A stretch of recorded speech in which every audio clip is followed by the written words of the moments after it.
তো hi hello আসসালামু আলাইকুম, কেমন আছেন সবাই? আশা করছি সকলে ভালো আছেন। আজকে ছিল শুক্রবার, আর আমাদের খেলাধুলার পরে কিন্তু আমাদের একটা ছোট্ট খাট্ট খাওয়া দাওয়ার ব্যবস্থা থাকে, সেজন্য আমরা চলে যাচ্ছি আজকে রাজ হোটেলে। এখানকার বড় ওয়াশরুমটা না দেখালেই তো হচ্ছে না।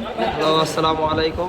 এই তো আজকে আমরা শুক্রবারে খেলা শেষে খাওয়া দাওয়া করতে চলে আসছি। এখানে দেখা যাচ্ছে আমাদের গোলকিপার, প্রথমদের দুরন্ত দুর্বল গোলকিপার, এবং এই সাইডে বসে আছে আমাদের স্ট্রাইকার, 2টা গোল দিয়েছে ইতিমধ্যে বোরহান খান, আর আমাদের রায়হান 3টা গোল দিয়েছে। আর পাশে বসে আছে জাহাঙ্গীর কাকা যথেষ্ট ভালো খেলেছে, একটা গোল দেয় নাই অবশ্য, তবে যথেষ্ট ভালো খেলেছে। এই সাইডে আমাদের ছোটখাটো সব ভালো দুরন্ত দুর্বল সব প্লেয়ার বসে আছে, যাই মাশাআল্লাহ সব সুন্দর হয়েছে।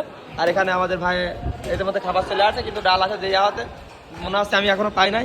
যাই হোক, ওটা কোনো বিষয় না, আমরা পরবর্তী সময় আপনাদের এই আপডেট দেওয়া দেবো, ঠিক আছে? আজকের খেলার বিষয়টা তো ক্লিয়ার হয়ে গেল, আর আমাদের সামনে কিন্তু চলে এসেছে পরোটা গরম গরম, তারপরে কিন্তু চলে আসে ডাউল আর সবজি মিক্সড। খাওয়া দাওয়ার পরে দেখছি সামনে টেকার আলাপ হচ্ছে, সেজন্য ওখান থেকে দ্রুত বের হয়ে চলে আসতে বাধ্য হচ্ছে আমি। তো আজকের ভিডিওটা ছিল এই পর্যন্তই। Thanks for watching. আসসালামু আলাইকুম।